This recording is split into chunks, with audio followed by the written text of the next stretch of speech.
ଧ୍ୟାନର ସହକାରେ କଥାଟି ଶୁଣନ୍ତୁ। ମହମବତୀ ଜଳେଇକି ଆମେ ମଲା ମଣିଷକୁ ବିଦା କରିପାରିବା, କିନ୍ତୁ ମହମବତୀ ଲିଭେଇକି ଆମେ ଜନ୍ମଦିନ ପାଳନ କରୁଛନ୍ତି। ଯେଭଳି ଗୋଟେ ଫଟୋର ଫ୍ରେମ୍ ଫଟୋକୁ ବାନ୍ଧି ରଖିଥାଏ, କିନ୍ତୁ ଆମେ ଫଟୋର ପ୍ରଶଂସା କରନ୍ତି, ଫଟୋରେ ଥିବା ଲୋକଟିକୁ ପ୍ରଶଂସା କରନ୍ତି। ପାଉଚି ଆଣିଲେ ଆମେ ହଜାର ହଜାର ଲକ୍ଷ ଟଙ୍କାର ପାଉଚି ଆଣିବା, ପାଉଚିକି ପିନ୍ଧିବା ପାଦରେ, କିନ୍ତୁ ଗୋଟେ ଟଙ୍କାର ବିନ୍ଦି ମଥାରେ ରହେ।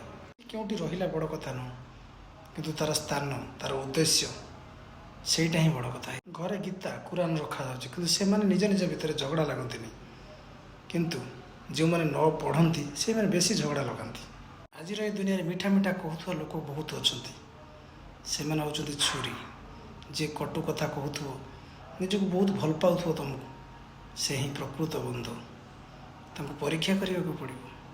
ମଣିଷ ଆଗକୁ ଯିବାକୁ ହେଲେ ଦୁଇଟି ରାସ୍ତା ଅଛି। ଗୋଟେ ସିଧାସଳଖ ସିଧା ଯାଇ ପହଞ୍ଚିବେ, ଗୋଟେ ରାସ୍ତା ଅଛି କଷ୍ଟ କରି ଯାଇ ପହଞ୍ଚିବାକୁ ପଡ଼ିବ। ସିଧା ଯାଇ ପହଞ୍ଚୁଥିବା ଲୋକଟି ସେ କେବେ ଚାହେଁ ନାହିଁ ମୋ ସାଥିରେ କେହି ଯାଆନ୍ତୁ, ମୁଁ ଏକା ଯିବି, ଶୀଘ୍ର ପହଞ୍ଚିବି।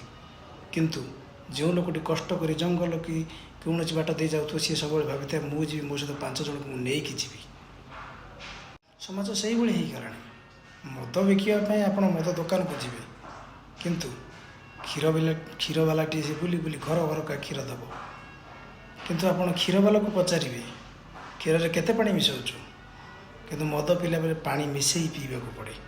ମଣିଷ ଏଭଳି ହେଇଯାଇଛନ୍ତି, ମଣିଷକୁ ଯେମିତି ଆପଣ ପଶୁ କହିବେ ସେ ରାଗିଯିବେ, କିନ୍ତୁ ମଣିଷକୁ ଆପଣ କହୁନାହାନ୍ତି ସିଂହ, ଇଏ ବାଘ, ଏମିତି କହିଲେ ସେମାନେ ରାଗିବେନି, ସେମାନେ ଖୁସି ହେଇଯାଆନ୍ତି।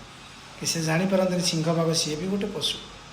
ଜୀବନର ଆଗକୁ ଯିବାକୁ ହେଲେ ସମସ୍ତଙ୍କୁ ସାଥିରେ ନେଇ ଚାଲନ୍ତୁ, ତାହେଲେ ଆଗକୁ ଯିବେ। ଦେଖିବା ଲୋକ ସେ ଉପରବାଲା ଦେଖୁଛି ଆପଣଙ୍କୁ ଆଗକୁ କାଢ଼ି ନେଇଯିବ। ସର୍ଟକଟ୍ ୱେରେ ଯିବାକୁ ହେଲେ ଯାଇପାରନ୍ତି ସର୍ଟକଟ୍ ୱେରେ, କିନ୍ତୁ କେତେବେଳେ କ'ଣ ବିପଦ ପହଞ୍ଚିବ ସେତେବେଳେ ପାଖରେ ଆଉ କେହି ନଥିବେ, କେବଳ ନିଜେ ଏକା ହିଁ ଏକା ଥିବେ।